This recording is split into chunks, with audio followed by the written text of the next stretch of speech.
오늘 본문은 마태복음 7장 7절에서 11절까지입니다. 지난주에 우리는 산상수훈의 중심 부분에 결론되는 말씀을 나누었습니다. 오늘은 산상수훈의 결론되는 부분을 우리가 나누겠습니다.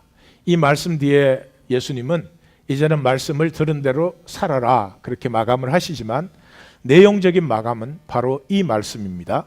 한번 들어보십시오. 마태복음 7장 7절에서 11절입니다.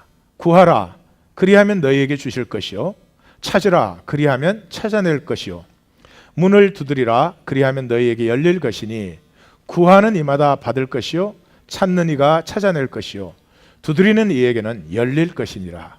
너희 중에 누가 아들이 떡을 달라 하는데 돌을 주며 생선을 달라 하는데 뱀을 줄 사람이 있겠느냐.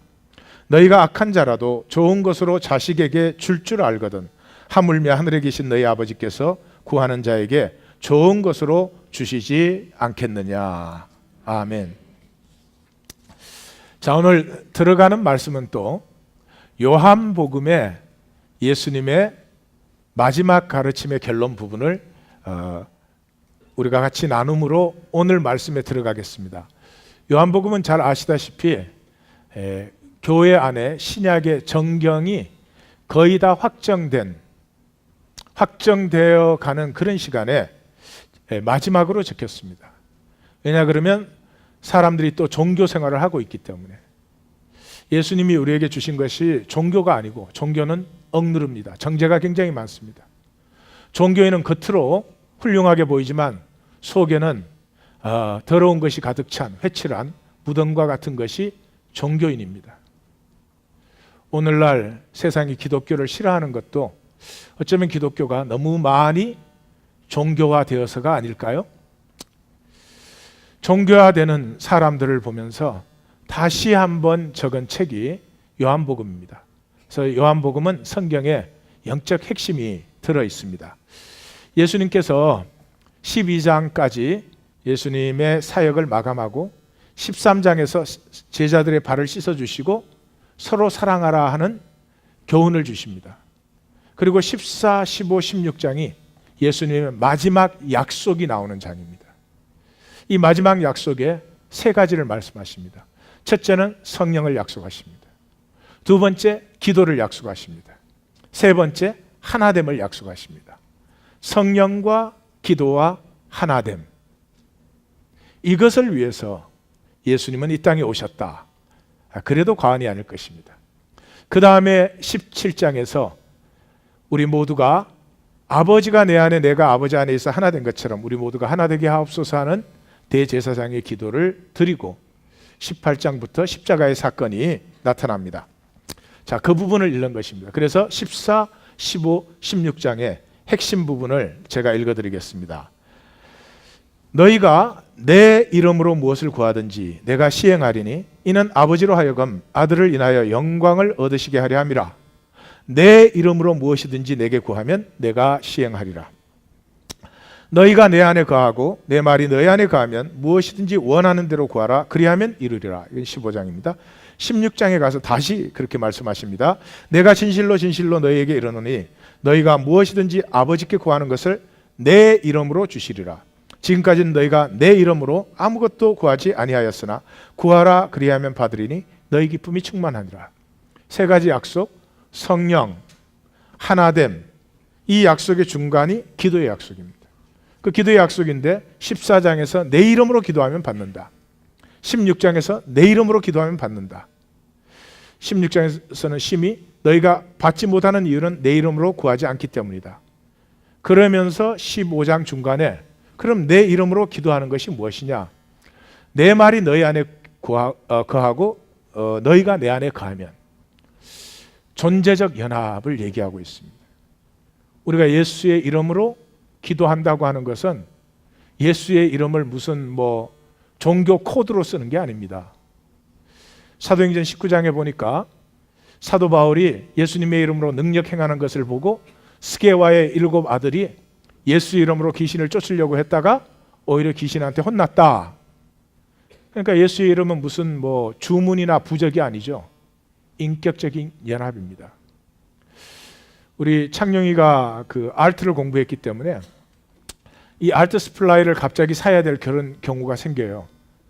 근데 주는 그 얼라원스와 학비가 딱 정확하게 거의 미니멈으로 주기 때문에 이제 비싼 걸 사야 될 때는 문제가 생겨서 크레딧 카드를 주었습니다. 제 이름으로 된 크레딧 카드를 제 이름으로 쓰는 거죠. 정확하게 그런 뜻입니다. 왜? 창룡이와 나는 하나의 운명이기 때문에, 존재적 연합이 있기 때문에, 생명적 연합이 있기 때문에 창룡이는 내 이름으로 쓸 수 있는 것입니다. 예수의 이름은 바로 그런 뜻입니다. 자, 오늘의 주제는 상호 의존증입니다. 상호 의존증이라는 말은 개인하의 반대입니다. 내가 나일 수 없는 것이죠. 쉽게 말하면 너에게 좋게 해줄 테니까 너 나를 인정해줘. 이게 의존증입니다. 세상이나 다른 사람이 원하는 것을 채워주므로 나됨을 인정받으려고 하는 것, 이것을 의존증이라고 합니다. 서로 상호 의존하면 좋지 않아요? 안 좋습니다. 좋은 것은 관계가 좋은 것입니다. 관계는 내가 나이고 너가 너여야 관계가 되지, 내가 무슨 이유에서든지 너에게 종속돼야 되고 너는 나에게 종속돼야 되고 그럼 그건 관계가 아니죠. 그건 거래가 될 수는 있을지는 모르겠어요. 그래서 이 관계 반대가 아마 의존증이다 그래도 되겠죠. 상호 의존증은 비자기화, 자신이 될 수 없는 것입니다. 거짓 자기를 만드는 거죠. 그래서 조 쿠들트라고 미국 분들에겐 유명한 작가인데, 이분은 다른 사람의 철학적, 심리학적, 사회학적 이론을 가지고 그것을 사람들이 잘 볼 수 있도록, 이해할 수 있도록 그렇게 책을 쓰시는 분이에요. 미국 꽤 유명하신데 조 쿠들트라는 분이 이렇게 말을 했어요. 자기 책에서 자기 자신을 희생시키면서까지 사랑을 받아야 될 필요는 없다. 일생 동안 만나는 모든 사람 중에서 당신 자신을 떠나지 않고 진정 사랑하는 사람은 오직 당신 자신뿐이다. 자기를 버린 후에 사랑받으면 무슨 소용이 있나요? 또 솔직히 자기가 자기를 사랑하지 못하는 사람은 다른 사람도 그 사람을 사랑하지 않습니다. 영물이기 때문에 그렇게 하는 것입니다. 상호 의존증의 가장 큰 특징은 뭐예요? 자신으로 살 수 없어요. 자신으로 살 수 없는 이유가 뭐예요? 자신을 허용받아 보지 못했어요. 어릴 때부터 자기 감정을 허용받아 보지 못했죠. 자기의 필요를 존중받아 보지 못했죠. 그래서 이런 사람은 크면은 자신으로 살아야 되면 편하지가 않습니다. 우리 하나님교회 나오시는 성도님들은 말씀을 들으실 때 좀 불편함이 있으실 거예요. 왜냐하면 진실이기 때문에. 우리는 진실은 피하면서 살아왔습니다. 그래서 이런 사람은 나됨이 사실은 편하지 않습니다. 체계의 필요를 채워줌으로 자기가 되고 인정을 받았기 때문에 그 체계가 나의 안전과 생존을 보장해 주었습니다. 무엇을 희생하여서? 진짜 나됨을 발견하고 누리는 것을 희생해서 안전과 생존을 보장받았습니다. 그래서 이 상호 의존증 속에는 성장을 위한 기본 욕구가 채워지지 못했기 때문에 아이가 있습니다. 성인 아이가 들어있습니다. 이 성장을 위한 기본 욕구라는 건 우리가 많이 나누었지만 이런 거예요. 1살 때까지 신뢰가 이루어져야 됩니다. 1살 때까지 엄마가 자기 존재 전체를 그대로 다 받아주면, 그런 양육은 세상에 없습니다. 하나님이 하셔도 안 될 거예요. 그렇게 용납해주고 기뻐해줬으면 온 세상을 신뢰할 수 있는 신뢰감이 생깁니다. 3살까지는 자율성이 발전돼야 됩니다. 싫어해보고 자기가 하고 싶은 거를 이렇게 해볼 수 있도록 허용해주면 자기 스스로 무엇을 할 수 있는 힘이 생기는 거죠. 6살 때까지는 주도성이 생겨야 됩니다. 잘못해도 좋고 실수해도 좋고 깨도 좋으니까 아이가 자기가 하고자 하는 걸 자기 스스로 해나가는 힘을 길러줘야 되는데, 그러면 어쩌면 살림이 다 깨질지도 모르니까 그럴 수는 없죠. 11살 때까지는 능력감이 생겨야 돼요. 그래서 나는 뭔가를 할 수 있는 사람이다. 자신감이 생기는 거죠. 청소년기가 되면은 이제 정체성이 그렇게 자란 아이는 자기의 생각을 가지고 자기가 할 수 있는 것을 해볼 수 있기 때문에 내가 누구이다, 나는 무엇을 좋아한다, 나는 무엇을 싫어한다, 나는 이런 것을 좋아해, 이런 것을 위해서 살아보고 싶어, 이런 것들이 이제 생겨나기 시작해요. 그렇게 되면 청년기가 되면은 친밀감을 형성할 수 있습니다. 내가 나로 편안해지기 시작하기 때문에 너를 너로 편안하게 받아주는 친밀감이 형성되기 시작합니다. 부부가 되어서 살아도 친밀감이 없는 부부가 대부분입니다. 그냥 생존의 연합전선 속에서. 그렇게 자라나면 성인이 되었을 때 생산성이 있습니다. 이 사람은 프로덕션이 되는 거예요. 열매를 맺는 삶이 되고, 노인이 되었을 때는 통합성이 생깁니다. 좋았던 일, 싫었던 일, 이랬던 일, 저랬던 일, 이런 사람, 저런 사람, 이런 사건, 저런 사건, 모든 것을 통해서 나만이 남길 수 있는 하나님의 역사에 나의 자국, 내가 세우는 생명 줄기를 세울 수 있는 영생을 사는 것이죠. 그것이 영생이에요. 예수 믿는다고 그랬으니까 죽으면 천당 가겠지. 그건 종교의 사기예요. 그런 영생은 없습니다. 생각이 만든 가짜입니다. 자, 근데 하나님이 우리를 그렇게 이렇게 양육되도록 안 만들었거든요. 왜 그렇게 하셨을까? 심리학자들은 그래서 그 채워지지 않은 욕구를 다시 채워줘라. 다시 채워주면 건강할 것이다 그러는데, 저는 심리학의 연구는 인정하지만 결론은 인정하지 않습니다. 그 욕구 다 채워지고 나면 살맛이 없어져. 그렇게 생명이 되어 있지 않아요. 결론은 성경의 말씀을 들으십시오. 그 욕구가 채워지지 못했기 때문에 두 가지를 할 수 있습니다. 하나는 이것입니다. 욕구를 채우기 위해서 정신토록 땀 흘려 수고하는 것입니다. 두 번째는 욕구보다 억만 배가 더 크고 귀한 생명이 내 안에 있기 때문에 욕심은 있지만 다스릴 수는 있어. 죄의 소원은 내게 있지만 너는 죄를 다스릴지니라. 다스림을 살 수도 있어요. 욕구가 채워지지 않은 그 자리가 바로 생명으로 다스림을 역사할 수 있는 자리예요. 결론은 성경의 결론이 정확하다고 생각합니다. 여러분, 아니요? 아멘 그러셔야지. 아멘 안 그러면 나 밥줄 오늘로 끊어지는 거예요. 성경의 결론 틀리면 우리가 여기 왜 앉아 있겠어요? 심리학의 연구는 참조하셔도 결론은 성경 말씀이 맞습니다. 예, 그렇습니다. 자, 이 욕구가 채워지지 못했다는 말은 스트레스를 받는다는 거거든요. 스트레스를 받아요. 남편이 내 필요를 채워주지 않으면 스트레스가 오는 거죠. 뭐 그런 거죠. 이게 스트레스가 오면은 자라보고 놀란 사람이 서투콩 보고 놀란다고, 어릴 때 욕구가 채워지지 못했던 그 아픔, 불안, 불만, 그리로 퇴행, 리그레스 해버려요. 아니, 생명이 프로그레스 해야 되는데 리그레스 해버려요. 그럼 어떤 일이 일어나요? 삐지고, 화내고, 억지 부르고, 소리 지르고, 울고. 옆에 분에게 왜 내 얘기가 갑자기 설교에 나와? 아유, 어른이 돼가지고 삐질 일이에요.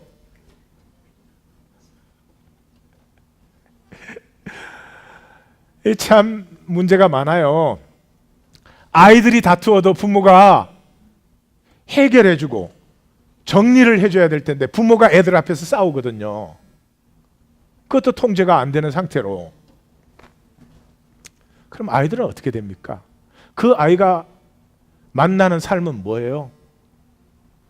야, 삶이라는 건 무지무지하게 불행하고 불안한 것이고, 그렇지만 겉으로 괜찮은 척 해야 되고, 생명의 기력을 완전히 상실하게 되죠. 우리 아이들이 상당히 무기력합니다. 여러 가지 이유가 있지만 핵심 이유가 부모님들이 자신의 짜증과 화를 다스리지 못해서 피어나야 될 젊음이 피어나지 못한 채 얼마나 어두워하는지 몰라요. 만약에 이 저주를 끊고 싶다, 그러면 제가 방법을 알려 드리겠습니다. 이러시면 됩니다. 오늘 집에 돌아가셔서 아이들 앉혀놓고 그 앞에 무릎을 꿇으십시오. 그리고 엄마 아빠가 이렇게 소리 질렀던 것, 싸웠던 것, 말은 안 하지만 서로 냉랭하게 삐져가지고 삐순 삐돌이 돼가지고 그 애들 앞에서 애들보다 못하게 행동했던 것, 그거 오늘 말씀 듣고 보니까 정말로 잘못한 거야. 자랑스럽지 않아. 그리고 무엇보다 너희들 앞에서 부끄럽고 하나님 앞에 죄송스러워. 그래서 너희들에게 사과한다. 잘못을 용서해다오. 앞으로 절대로 그렇게 하지 않을 것이다. 너희가 엄마 아빠 위해서 기도해줘. 이를 악물고 이렇게 살 텐데 혹시 우리가 또 그런 일을 하거든, 그때 너희들이 이렇게 말해줘. 예수 이름으로 잠잠할지어다. 그렇게 고백한 후에 아이가 그렇게 딱 말하면 그 순간에 속이는 거짓이 딱 제압당합니다. 생명의 아름다움을 나누어 줘도 축복이 모자라는 판에 왜 저주를 나누어 줘요? 그럴 필요는 절대로 없는 것이죠. 여러분, 죄의 문제는 죄를 짓는 데 있지 않습니다. 우리는 하나님 앞에 완성될 때까지 죄를 지을 수밖에 없는 연약한 존재입니다. 죄를 짓는 건 전혀 문제가 되지 않습니다. 뭐가 문제예요? 죄를 짓고 죄를 안 짓는 것처럼. 나는 죄를 짓는 존재인데 죄 없는 존재인 것처럼 행동하는 거죠.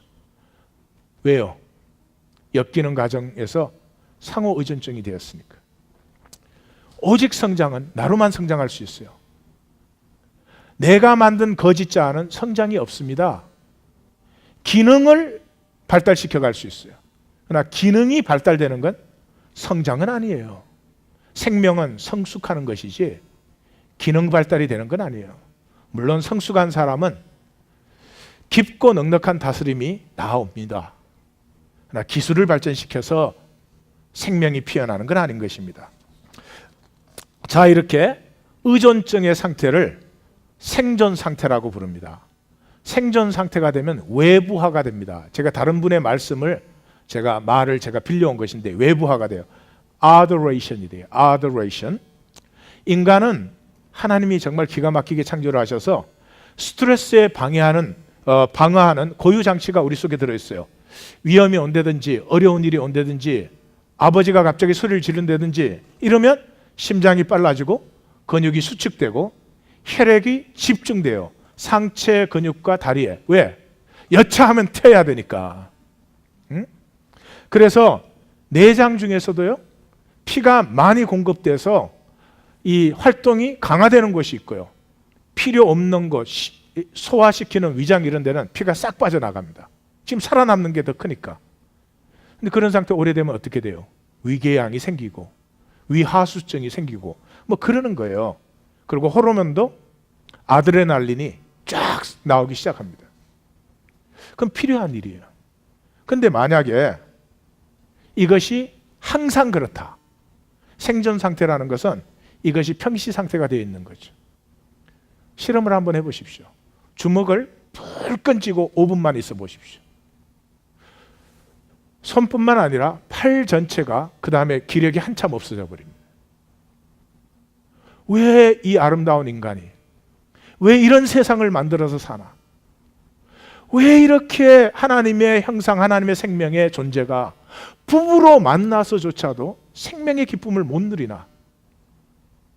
마귀가 속인 거짓에 사로잡혀서 얼마나 무기력해져 있는지 몰라요.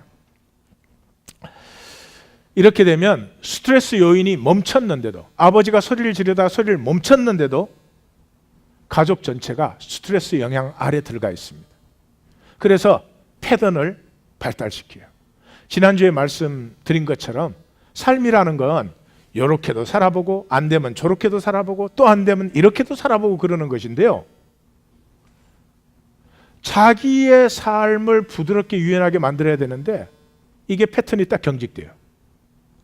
자기식으로, 자기 고집대로, 자기가 아는 대로, 자기가 이해하는 대로 이걸 딱 고정시켜 놓고 모든 세상과 리얼리티를 자기 패턴에 맞추려네. 예? 아내도 나한테 맞춰줘야 돼. 애들도 나한테 맞춰줘야 돼. 그럼 맞춰질 리도 없거니와 얼마나 힘이 들겠어요.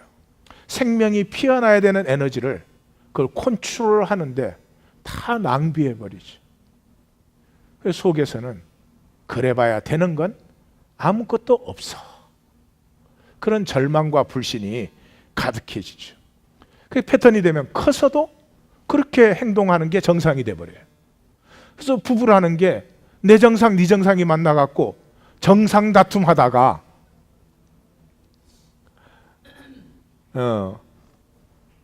그 로버트 바이어스톤이라는 심리학자가 이 상호 의존증이라는 것은 폐렴과 똑같아 이렇게 말을 했어요.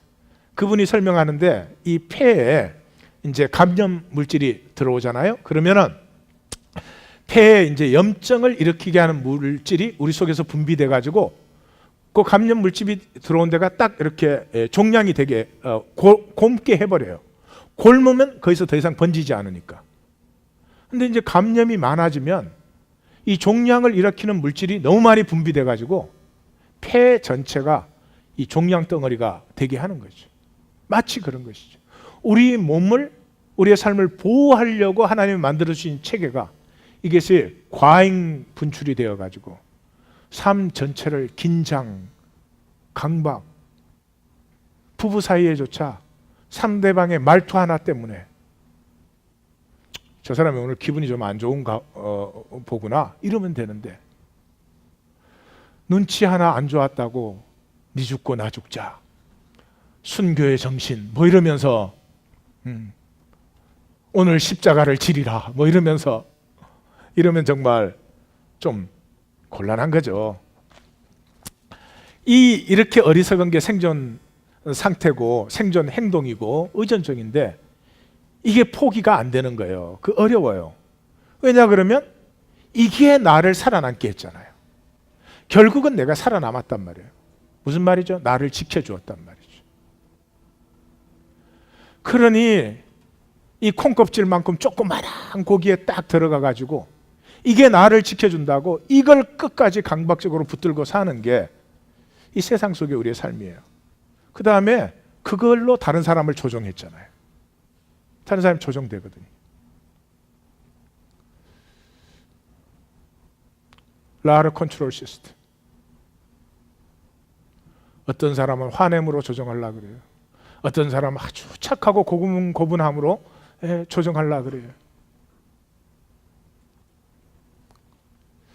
무엇보다도 진짜 자신을 살짝 억누름으로 얻는 것이 있었잖아요. 뭐를 얻었어요? 내가 정말 겪어야 되고 경험해야 되는 끔찍스러운 수치와 고통을 슬쩍 눌렀잖아요. 안 느껴도 됐었잖아요. 안 느끼면 없어지면 좋은데 안 느낀 것은 지난주에 보셨지만 경험되지 못한 얼어붙은 감정이 되어서 내 마음을 그것이 가득 채우고 있죠.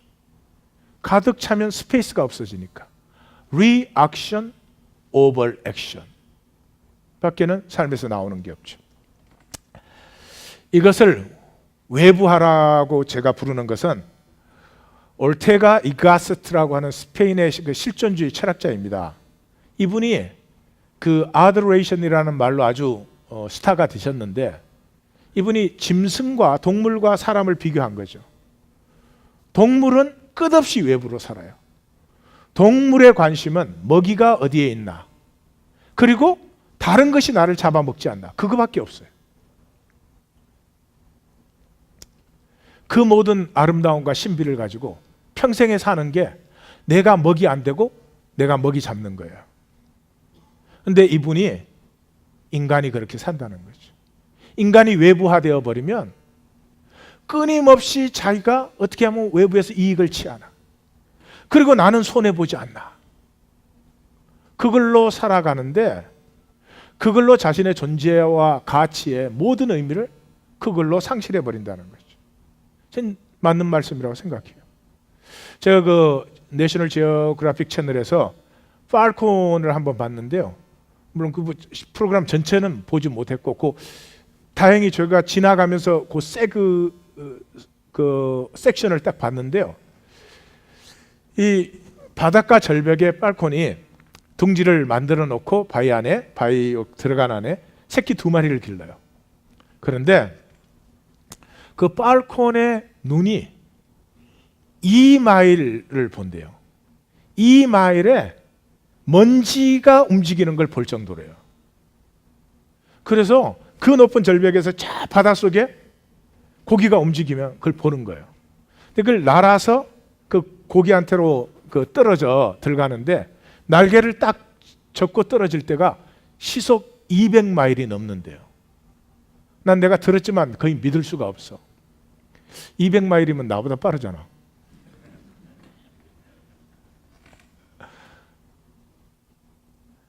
그렇게 해가지고 폭탄처럼 들어가서 고기를 딱 잡아와서 새끼를 먹여요. 그런데 물속에서 고기를 잡고 있는 동안에요, 물속에서 그 둥지에 뱀이 올라오는 걸 얘가 봐요.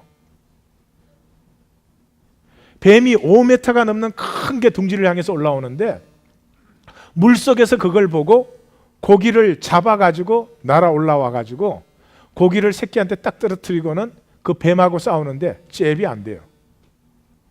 그냥 한 방에 그 5m 되는 거대한 뱀이 절벽에서 떨어져 버리더라. 그리고 이제 새끼를 이렇게 먹이는데요. 펠리컨, 새 중에서 제일 큰 펠리컨 5마리가 그 절벽 가까이로 이렇게 날아가는 거예요. 그 콜수예요, 그냥. 근데 이 팔콘이 경계 사인을 주는 거예요. 이쪽으로 지나가지 말으라고. 근데 펠리컨이 이 팔콘의 5배 이상 커요, 한 마리가. 그 5마리가 가는데 겁내겠어요? 그냥 경고하는데도 보지도 않고 지나가는데 딱 새끼 먹이 주는 걸 마치자 말자 날아가더니 5마리를 그 자기 한 마리 한 마리가 5배가 더 큰 그 펠리컨들을 잡아가지고 물속에 쳐넣어버리는, 하나씩. 야, 그 조그만한 게 대단하더라고요. 작은 사람 조심하세요. 너무 신비해요.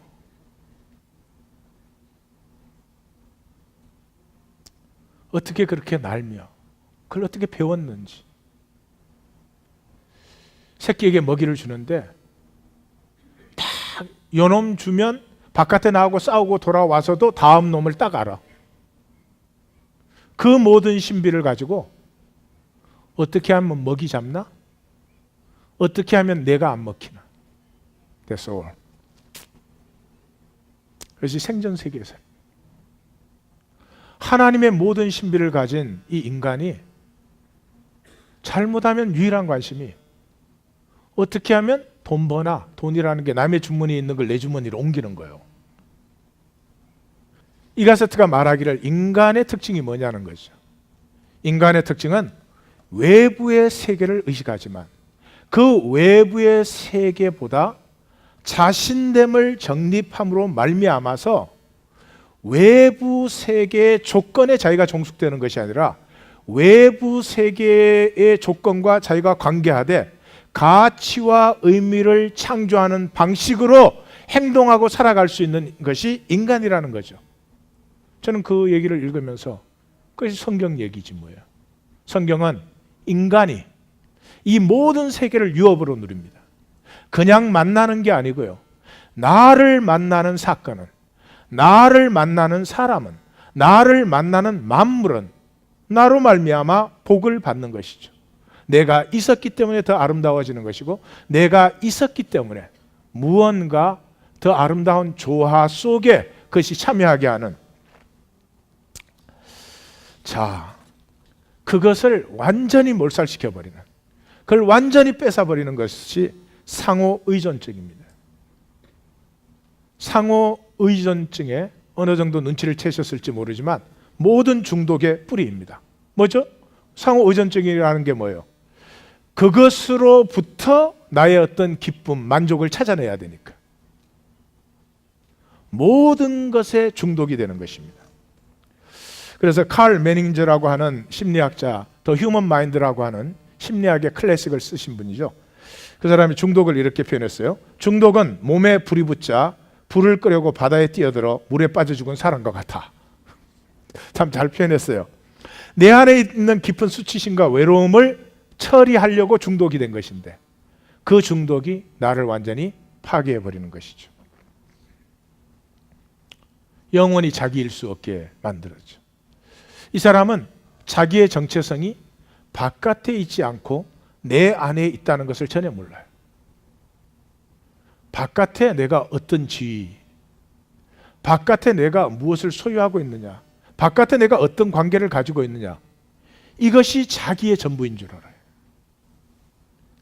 그래서 이 티맨 썰맥이라고 하는 사람이 상호 의존증에 삶은 신들의 전투장이다. 모든 게 신이에요.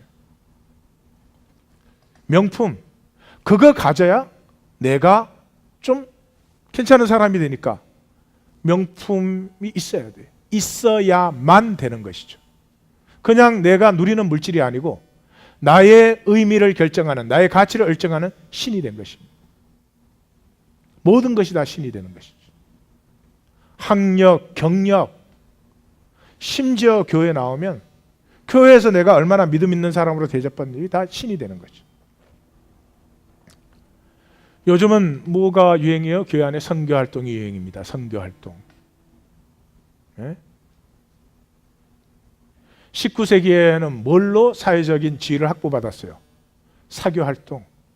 하이 소사이어티에 참여하면은 그게 너 성공했다는 얘기예요. 너 괜찮은 사람이라는 얘기예요. 20세기에는 뭐였어요? 시민운동과 환경운동이에요.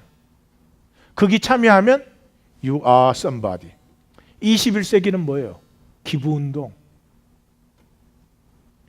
이제는 신문사까지 무슨 기부단체를 만들어가지고 그거 냈다고 사진 찍어갖고 신문에 내주는, 그게 코이노니아입니까? 잘 보세요. 세상은 점점점 성경의 흉내를 냅니다. 그러나 본질은 전혀 알지 못하는 사람들이에요. 흉내만 내지. 엮이는 가정, 우리 가족이라고 하는 체계가 엮이는 가족 체계다 그랬는데 그것을 이제 정리를 한번 하겠습니다. 처음부터 나눈 것을. 자, 지배적 역기능의 위협에 체계가 반응하게 되죠. 얼어붙은 감정과 경직한 패턴을 가진 닫힌 체계가 됩니다. 닫힌 체계는 개인의 역할을 고정시켜 버립니다. 대화와 해결을 모색하고 문제를 인정하고 반성하는 것이 없으므로 높은 수준의 불안과 혼란이 지속됩니다. 상태를 생존 상태화 만드는 것이죠. 그렇게 되면 이 가족의 중심은 수치심이 됩니다. 아무도 자기일 수가 없습니다. 체계가 무엇을 원하는지에 빨리빨리 맞춰줘야 됩니다. 날이 갈수록 체계는 굳어지고 변화가 불가능해집니다. 그렇게 되면 개인은 자기를 상실합니다. 자기의 감정, 자기의 필요, 자기의 욕구를 모릅니다. 자, 이렇게 상호 의존증 속에 우리가 자라나게 함으로 말미암아서 우리는 다 이렇게 중독된 삶인데, 나 자신으로 살지 못한 삶인데 그럼 도대체 어쩌라는 말이냐? 그게 더 중요하겠죠.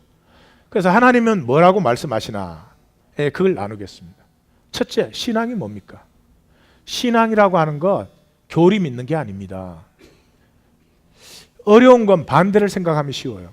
세상 나라의 특징은 뭐예요? 나로 못 살게 하는 게 세상 나라예요. 세상 나라에서 나로 살아봐요. 금방 견제당합니다. 직장 가서 내 기분, 내 느낌 주장해봐요. 아마 내일부터 그냥 오래 쉬시라고. 나됨을 빼앗아요. 뭐를 통해서? 내 속에 있는 수치심. 내가 나인 것이 수치스러워요. 그래서 자꾸 바깥에다 이 괜찮은 껍질을 만들려고 하는 거죠. 그러니 세상 나라 그것이라면 하나님 나라는 자동적으로 나를 살고 내가 피어나는 것이 하나님의 나라예요. 무슨 죽어서 저기에 가는 그런 하나님의 나라는 없습니다. 사기입니다. 지금 내가 나로, 완벽하지 않아도 내가 나로 살고 자라나고 있는 그 나라가 하나님의 나라고요. 그 내가 하나님 안에 있는 하나님의 자녀예요. 그러므로 신앙은 종교 체제에 순응하는 게 아닙니다. 교리 이해하고 알고 하는 게 아닙니다. 지금 이 시대는 전부 자기가 만든 믿음으로 살아요.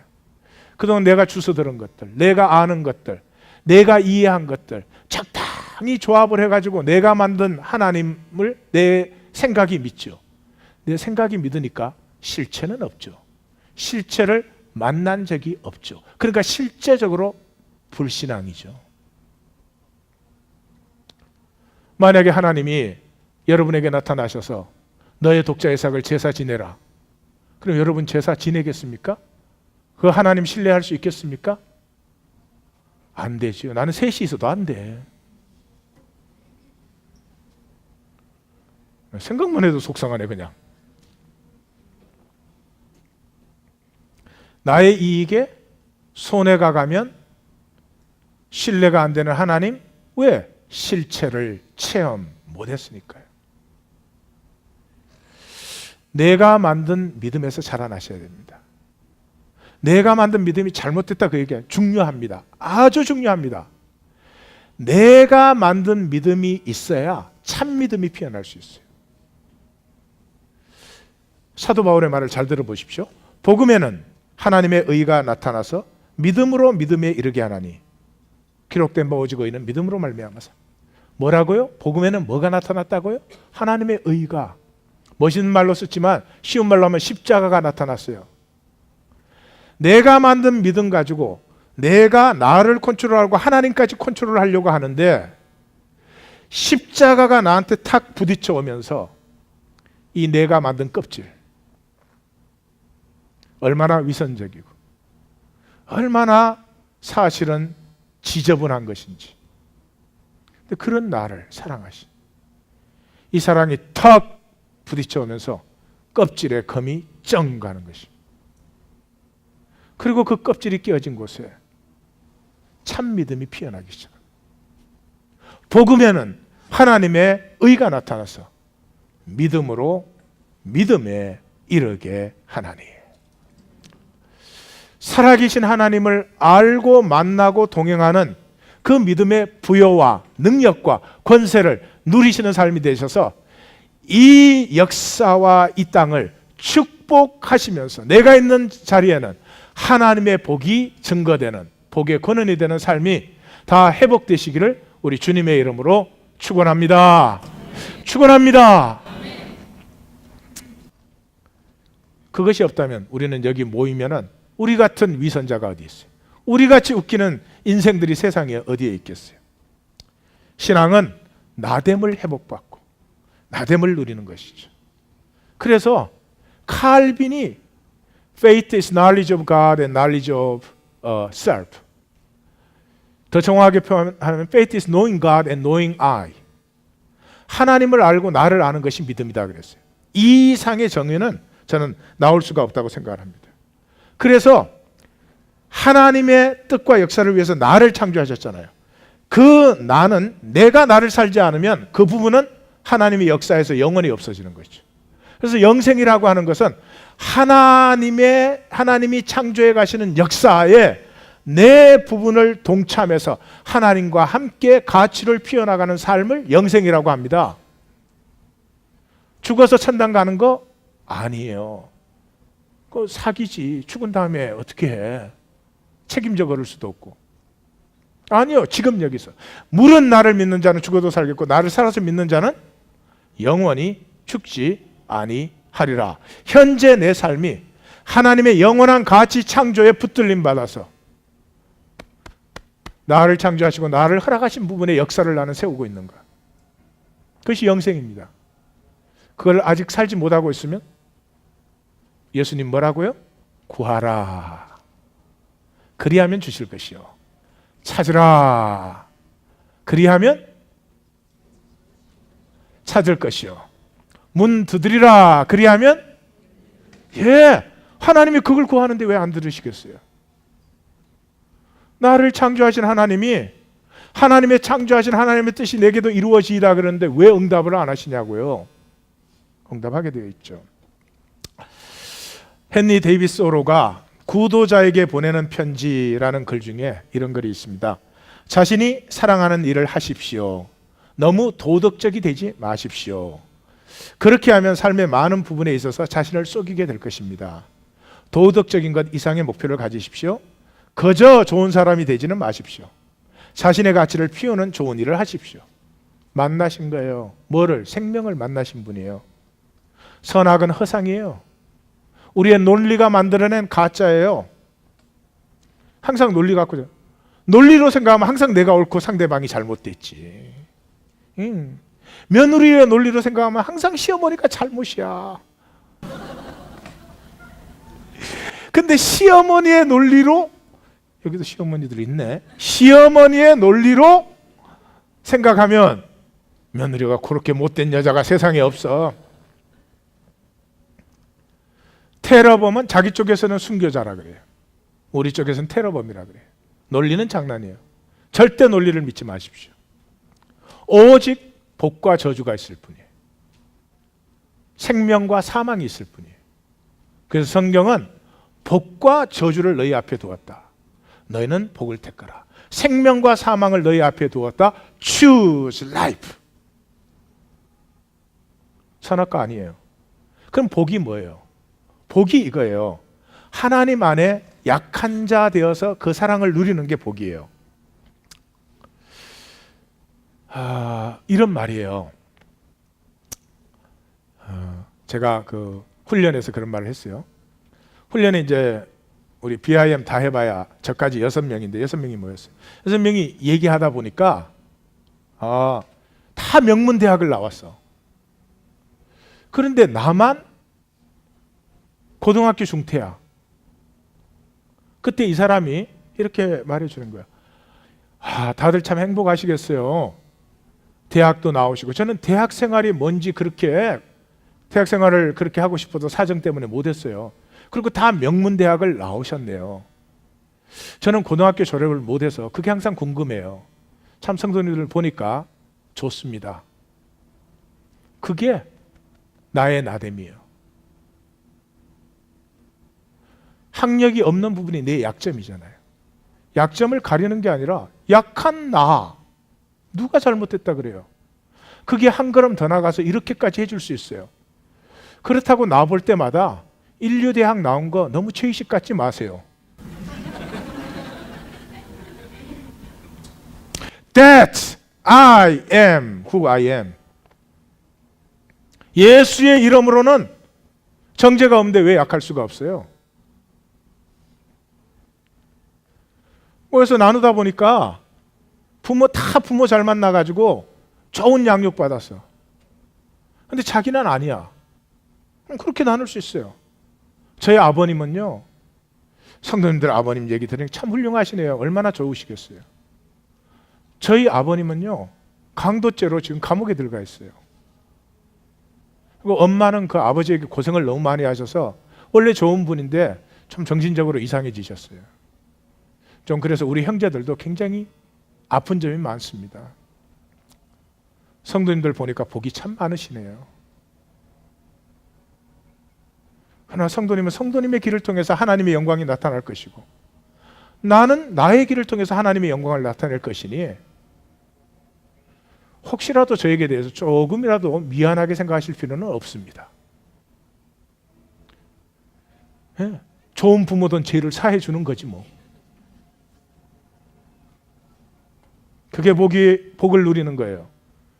이래도 잘 안 보이세요? 조금 더 설명해 드려요? 사람은 나름대로의 모두가 약점을 갖고 있습니다. 근데 그 약점을 인정 안 하려고 하면은 약점이 걸리는 자리마다 자기는 다 상처받았잖아요. 예? 나는 대학 못 나왔는데 사람들이 대학 얘기 나오면 그걸로 이미 상처가 된다고. 상처라는 게 뭐예요? 누리지 못한 감정이 인공위성처럼 마음에 떠다니고 마음을 꽉 채운 거다. 마음이 꽉 차 있으니 어떻게 하나님의 복의 통로가 됩니까?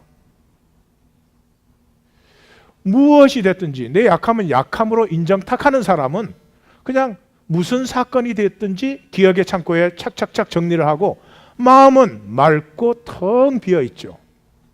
항상 복이 통하는 통로가 되죠. 그래서 먼저는 하나님에게 내가 복을 받고 그 복으로 흘러가는 자리마다 다른 사람을 복되게 해줘요. That's what life is supposed to be. 그게 생명을 사는 거예요. 그렇게 하나님이 창조하셨어요. 아무것도 아닌 것에 원수되고 미워하고 그렇게 창조 안 하셨어요. 그런 생명 우리 안에 없어요. 잘 들여다보세요. 내가 그런 사람인가? 아무것도 아닌 것에 원수 삼고 말이죠. 아무것도 아닌 것에 자존심 상하고 그런 사람인가 들여다보세요. 없어요. 절대로 아닙니다. 속인 거죠. 제가 명상에 펠레 얘기를 실었는데 그 펠레가 15살에 브라질의 축구의 최고 명문 산토스 팀에 들어갔습니다. 처음에는 마이너 리그에서 뛰죠. 1, 2년 뛰고 메인 리그로 들어갑니다. 그런데 이 마이너 리그에서 뛰고 있는 펠레를 3부 리그에 게임을 하나 보냈습니다. 감독이 꼭 이겨야 되는 경기이기 때문에. 그런데 펠레가 마이너 리그에 벌써 우승을 몇 번을 이끈 펠레가 그 3부 리그 게임을 완전히 망쳐버렸어요. 한 골도 못 넣었고 후반 마지막에 페널티킥을 얻어서 동점을 이룰 수 있는 그 찬스에 페널티킥을 실축했습니다. 라커에 돌아와서 울면서 짐을 쌌습니다. 감독이고 누구고 다시는 자기를 안 볼 것 같아. 근데 동갑내기 라커 청소하는 청소원이 지나가다가 그걸 봤어요. 그리고 이렇게 말했습니다. 야, 너 페널티킥 실수한 거 알아? 그것도 3부 리그에서. 그런데 바스콜셀레스, 그 당시 유명했던 선수였던 모양이죠. 바스콜셀레스가 페널티킥 놓치는 거 나 무수하게 많이 봤어. 그리고 델 베시오스도 무지무지하게 많이 실수하더라. 너 실수하면 안 된다고 생각하면 나 아무것도 아니야. 그리고 그 가방을 슬며시 집어다가 라커 안에 넣어줬습니다. 축구의 전설, 축구의 황제라고 불리잖아요. 펠레 스스로 이렇게 말했어요. 실수하지 않으면 아무것도 아니야. 그 말이 나를 만들어 주었다. 약하면 왜 안 돼요? 에? 약하지 않은 인간이 어디에 있어서 왜 약하면 안 되느냐고요. 왜 그런 거짓에 속아서 안 약한 척 하는데 우리의 평생을 보내? 말이 안 되잖아요. 그렇지만 그것을 거부하는 것이 쉽지 않죠. 왜? 우리의 육체, 우리의 DNA에, 우리 조상으로부터, 그리고 이걸 우리 자녀들에게 물려주고 있거든요. 그래서 그러면 그 복을 어떻게 누리나? 생명으로 피어나는 그 복을 어떻게 누리나? 그것이 기도입니다. 이것이 예수님의 가르침의 핵심입니다. 기도라고 하는 것이 무엇입니까? 성경적으로는 교통입니다. 코이노니아. 그래서 기도하는 사람은 하나님과 하나 되고요. 하나 된 사람은 기도하는 것이에요. 저주는 드리고 복음 받으면 돼요. 내가 학력이 없습니까? 저는 학력이 이렇게 없습니다. 드리면 돼요. 그렇지만 하나님의 지혜를 제게 주십시오. 그렇게 받으면 돼요. 나는 육체적으로 이렇게 약합니다. 드리면 돼요. 그러나 내 생에 이루어져야 될 일을 이루는 능력을 내게 주옵소서. 받으시면 돼요. 뭐가 큰 문제예요? 근데 그 기도가 이방 종교가 말하는 어떤 전능한 대상한테 비는 게 아니라 이 말이죠. 그렇게 하나님이 주시는 게 아니라는 거죠. 하나님과 너는 처음부터 하나였다는 거예요. 하나됨을 누리는 데서 하나님의 뜻을 따라 하나님의 생명이 피어나는 거라는 거죠. 그래서 14장에 내 이름으로 기도하면 받는다. 16장에 다시 결론이 내 이름으로 기도하면 받는다. 16장에 내 이름으로 기도 안 해서 못 받는다. 내 이름으로 기도하는 게 뭐냐? 내 말이 너희 안에 거하고 너희가 내 안에 거하면 하나됨이에요. 하나됨. 비밀이 예수의 이름이에요. 예수의 이름으로 기도한다는 것은 하나님과 내가 존재적 연합으로 하나가 됐다는 거죠. 다시 아버지와 아들이 됐다는 거죠. 이 존재적 연합은 구약이 희생제사를 드리는 이유가 희생제사 그 동물 잡아가지고 이상한 짓을 왜 해요? 하나님과 내가 존재적으로 하나라는, 그 갈라놓는 죄는 허상이라는 것을, 존재적 연합을 경험할 수 있는 상징적 행위가 희생제사예요. 그걸 예수님이 완성하셨어요. 그러므로 예수 안에서는 우리가 하나예요. 하나님과. 인간은 하나님과 하나가 될 수 있는 아름다움과 영광스러움을 지닌 유일한 존재입니다. 하나님의 뜻과 하나님의 가슴과 하나님의 모든 신비로 하나가 될 수 있는 유일한 존재입니다. Whatever reason may be, 어떤 이유로도 그것을 포기한다면 그건 있을 수가 없는, 그건 있을 수가 없는, 종교적 영광을 준다 그래도 그걸 거부하셔야 돼요. 인간의 영광은 하나님과 하나 되는 데 있습니다. 예수님이 보이신 거 그거 하나예요. 오셔서 예수님이 자기가 능력 있는 거 자랑하셨어요? 예수님이 큰 조직과 단체를 만드셨어요? 다른 종교 싹 없애고 자기 종교 만드셨어요? 아니에요. 나와 아버지가 하나인 것을 보여주시고 사시고 죽음에서조차도 하나인 것을. That's all. 하나님과 하나 되었을 때 비로소 내가 피어나기 시작합니다. 그러므로 구원받았다면 반드시 기도 응답 받는 것입니다. 기도 응답을 받지 못하는 것은 구원받지 않았기 때문에 그런 것입니다. 이 말의 뜻은 이런 것입니다. 제가 처음 믿었는데요, 기도하면 응답하신다 그래서 기도 많이 했어요. 산기도 별거 다 했어요. 밤기도, 철야기도 뭐 별로 거 다 했습니다. 근데 그렇게 열심히 하고 기도가 끝날 때 이 꼬리가 하나 달려. 왠지 내 기도는 안 들어주실 것 같아. 그놈의 꼬리를 떼려고 얼마나 몸부림을 쳤는데 꼬리가 안 떨어져요.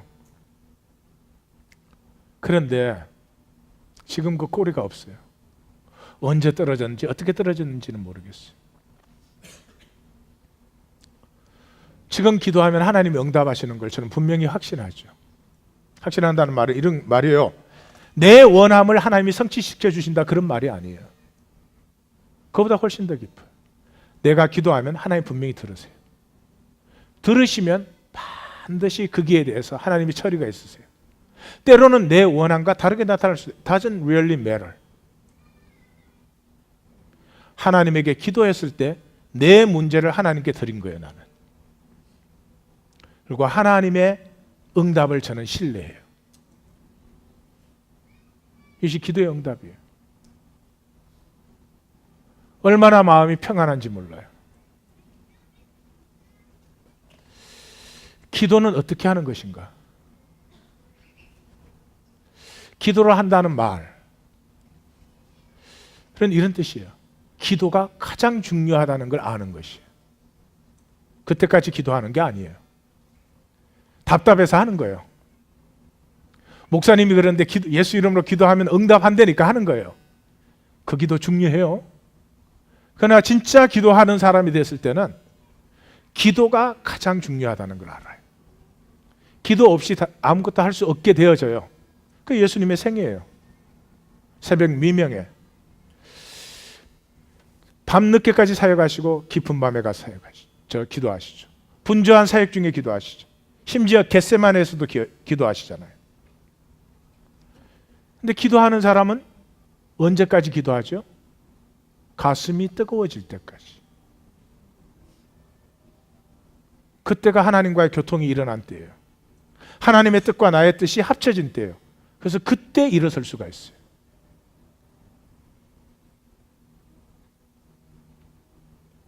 응답의 증거를 갖고 있어요. 찬송가에 이런 찬송가 있죠.